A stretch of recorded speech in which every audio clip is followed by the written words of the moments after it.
मागच्या भागामध्ये आपण संख्यांचे कोणते प्रकार पाहिले होते? समसंख्या आणि विषम संख्या, हो ना? इव्हन नंबर्स आणि ऑड नंबर्स पाहिले होते. यावेळेस आपण बघणार आहे मूळ संख्या, यालाच इंग्लिश मध्ये म्हणतात प्राईम नंबर्स. काय म्हणतात? Prime number. Prime numbers. इथे बघा या काही संख्या लिहिलेल्या आहेत. 1 2. एक काम करायचं आहे, याच्यामध्ये किती संख्यांचा निशेष भाग जातो. 2 मध्ये कशाचा भाग जातो? कोणत्या 2 संख्यांचा?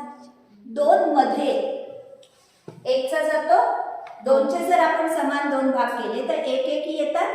हो. हा, किंवा पूर्णच्या पूर्ण 2 एकाला देता येतात. आणखीन आपण त्याचे भाग करू शकतो पूर्ण? समान भाग करू शकत नाही, हो ना? 3 चे 3 मध्ये दुसऱ्या कोणत्या संख्येचा भाग जातो का? 1 चा आणि 3 चा, हो ना? एवढ्याच संख्या म्हणजे 1 च्या पाढ्यात 3 येतं आणि 3 च्या पाढ्यातच 3 येतं. आपण आता काय पाहणार आहे की या संख्या अजून दुसऱ्या कोणत्या पाढ्यामध्ये येतात का ते पाहायचं आहे आपल्याला. येतात का 2 ही दुसऱ्या कोणत्या पाढ्यात? येत नाही. 3 ही संख्या येते का दुसऱ्या कोणत्या पाढ्यात?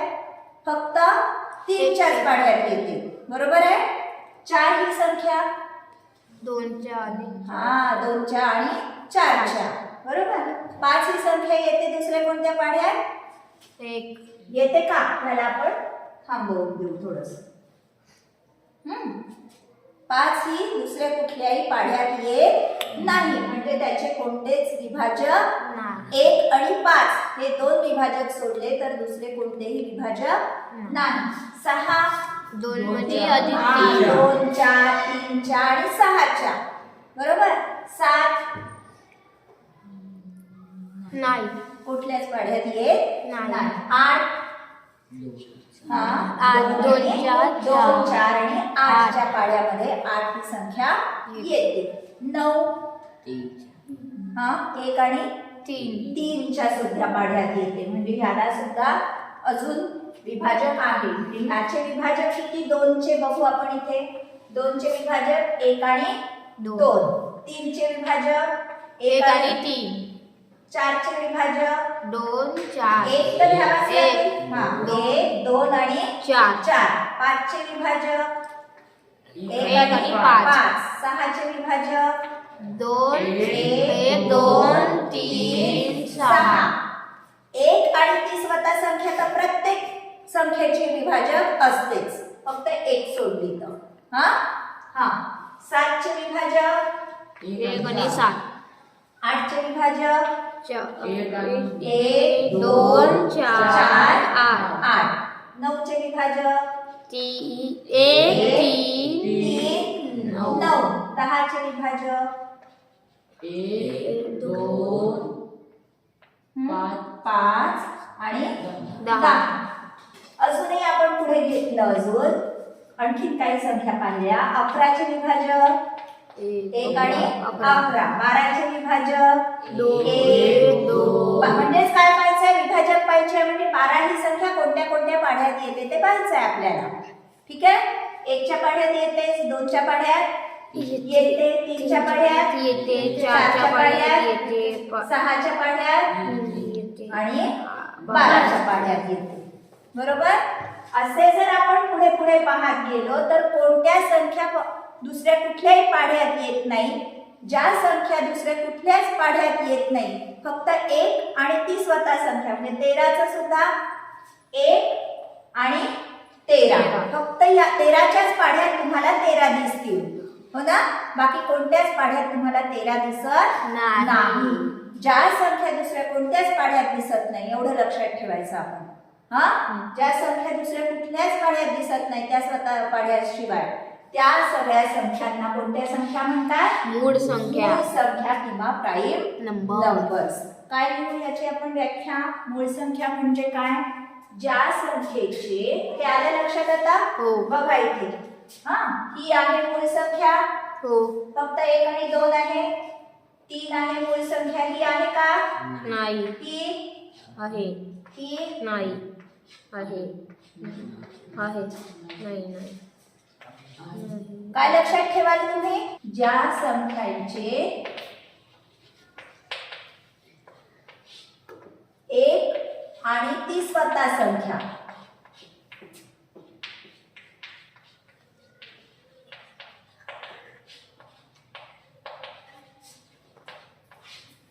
हे दोनच विभाजक असतात,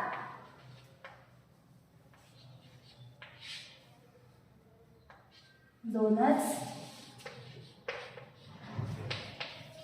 विभाजक असतात अशा संख्यांना काय म्हणायचं? काय म्हणायचं? मूळ संख्या.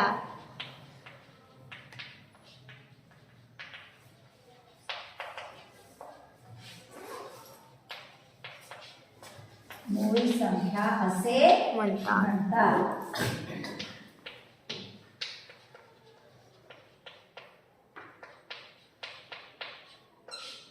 उदाहरण सांगा. आपण काय म्हटलेलं आहे? एक आणि ती स्वतः संख्या असे दोनच विभाजक. किती विभाजक म्हटलेलं आहे आपण? दोन विभाजक. मग आता एक ही मूळ संख्या असेल का रे? सांगा बरं. दोन विभाजक असतात म्हटलंय आपण, हो ना? एक आणि ती स्वतः संख्या. मग एकला अजून कोणता विभाजक आहे का? म्हणजे एक ही मूळ संख्या नाही. आता तुम्हाला समजेल की एक ही मूळ संख्याही नाही आणि दुसरा जो प्रकार पाहणार आहे आपण ते पण नाही. संयुक्त संख्या ह्याला लिहायचे 2 4 3. आता आपण बघणार आहोत संयुक्त संख्या म्हणजे काय. 2 3 5 7. ठीक आहे. तुम्ही आता 100 पर्यंतचे असे मूळ संख्या लिहून काढायच्या आहेत. 100 झाल्यावर 200 पर्यंतच्या काढा. ठीक आहे. आता बघू आपण मग संयुक्त संख्या म्हणजे काय. हे दिसतात आहे तुम्हाला. या काय आहे? मूळ आहे, बरोबर. याला गोल करून टाकू आपण. मूळ संख्यांना गोल करून टाकू आणि उरलेल्या ज्या संख्या आहेत त्या सगळ्या संख्या कशा आहेत? संयुक्त संख्या आहेत. म्हणजे संयुक्त संख्या कशाला म्हणणार आपण?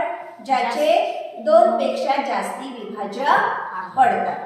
पेक्षा जास्ती विभाजक बघा इथे 6 चे 1 2 3 4 किती विभाजक आहे? 4 विभाजक आहे. 8 चे सुद्धा 4 विभाजक आहेत. 9 चे 3 विभाजक आहे, म्हणजे 2 पेक्षा जास्ती आहे. म्हणजे काय म्हणणार आपण? संयुक्त संख्या म्हणजे ज्या संख्यांचे 2 पेक्षा जास्त विभाजक असतात त्या सगळ्या संख्यांना का कोणत्या संख्या म्हणायचं? संयुक्त संख्या म्हणायचं. ठीक आहे. संयुक्त संख्याला इंग्लिश मध्ये म्हणतात कॉम्पोजिट नंबर.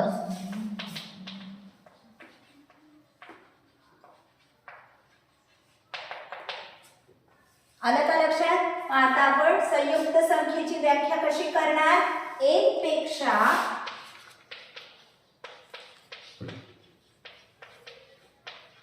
पेक्षा मोठ्या म्हटलेलं आहे. आपण एकला आपण मूळ संख्या म्हटलेलं नाही आणि एक पेक्षा मोठ्या संख्यांना संयुक्त संख्या म्हणतो आहे. म्हणजे एकला आपण संयुक्त संख्या सुद्धा म्हणणार नाही. राहील का लक्षात? काय मग? एक पेक्षा मोठ्या संख्या ज्या मूळ संख्या नाही, ज्या मूळ संख्या नाहीत अशा संख्यांना संयुक्त संख्या. अशा संख्यांना संयुक्त संख्या.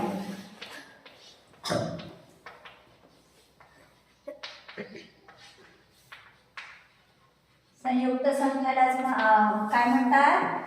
Composite number.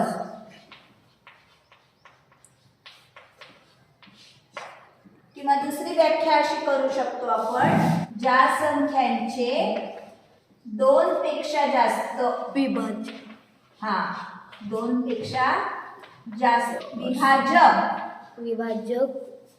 जास्त विभाजक असतात अशा संख्यांना काय म्हणायचं? संयुक्त संख्या. संयुक्त संख्या म्हणतात.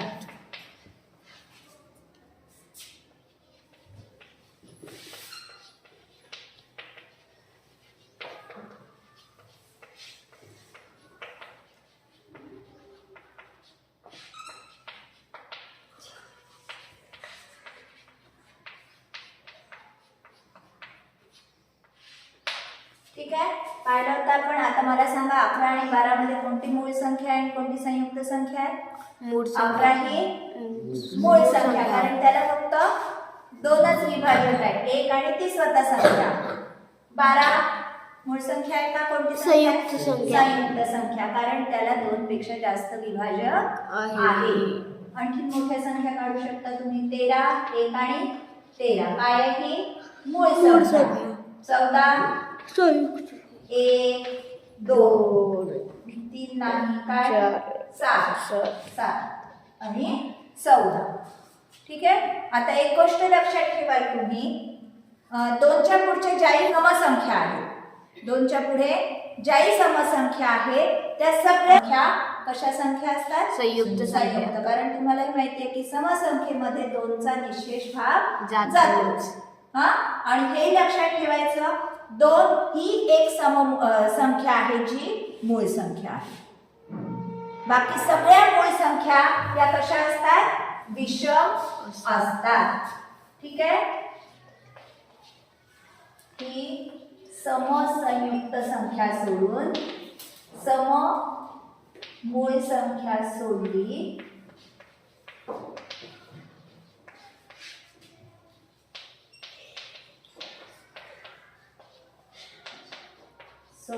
तर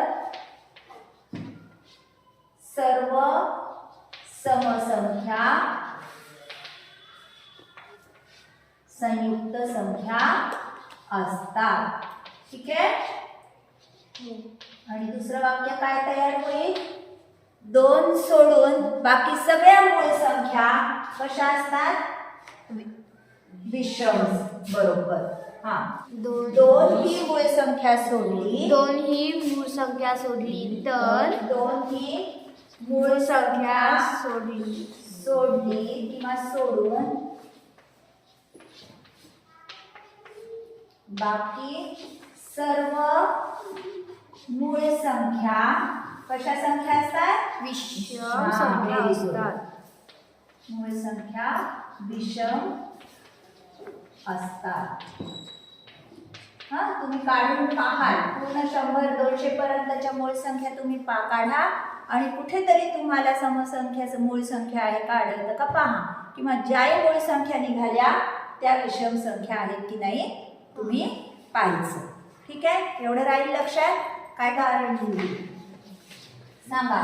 4 6 8 10 किंवा अजून 9 हा 15 या सगळ्या कशा संख्या आहेत? संयुक्त संख्या आहेत. ती खूप मोठी होईल. हे लक्षात ठेवा, सगळ्यात लहान संयुक्त समसंख्या 4. ठीक आहे, सर्वात लहान संयुक्त विषम संख्या संयुक्त विषम संख्या, कारण त्याच्या आधीच्या ज्या विषम संख्या आहे कोणत्या कोणत्या आहे बघा? 3 5 7 या कशा संख्या आहेत? मूळ संख्या आहे. सर्वात लहान सममूळ संख्या समसंयुक्त संख्या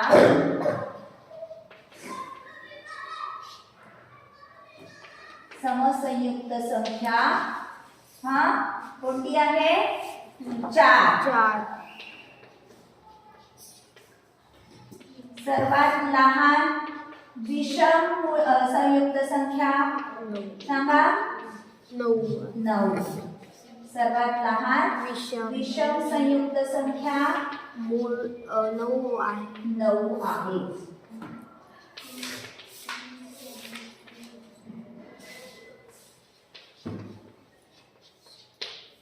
ठीक आहे, राहील लक्षात.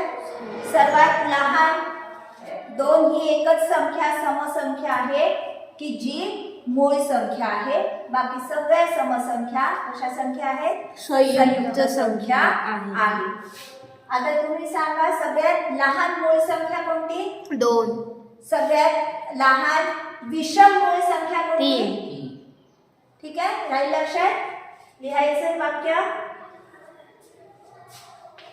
सर्वात लहान मूळ संख्या 2. हा, सर्वात लहान विषम मूळ संख्या 3. मूळ संख्या आहे. सर्वात लहान विषम मूळ संख्या कोणती? सर्वात लहान विषम संयुक्त संख्या 9 आहे, पण सर्वात लहान विषम मूळ संख्या कोणती आहे? 3 आहे. ठीक आहे, राहील लक्षात आहे. सर्वात लहान मूळ संख्या 2 आहे, सर्वात लहान विषम मूळ संख्या 3 आहे, सर्वात लहान समसंयुक्त संख्या 4 आहे, सर्वात लहान विषम संयुक्त संख्या 9 आहे आणि एक ही संख्या मूळही नाही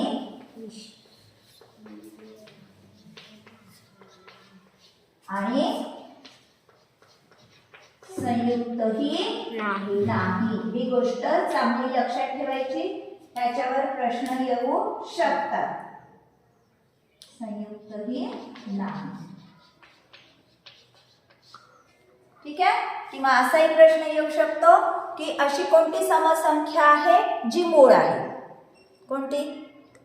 2. कोणती आहे अशी कोणती समसंख्या आहे जी मूळ आहे? 2. 2 ही समसंख्या मूळ संख्या आहे. हा, व्हिडिओ आवडला असल्यास नक्की लाईक आणि शेअर करा. आणि हो, सबस्क्राईब केलं नसेल तर नक्की सबस्क्राईब करा. सबस्क्राईब करून बेल आयकॉनवर प्रेस करा, म्हणजे माझ्या नवीन येणाऱ्या व्हिडिओजचे नोटिफिकेशन्स मिळतील. धन्यवाद.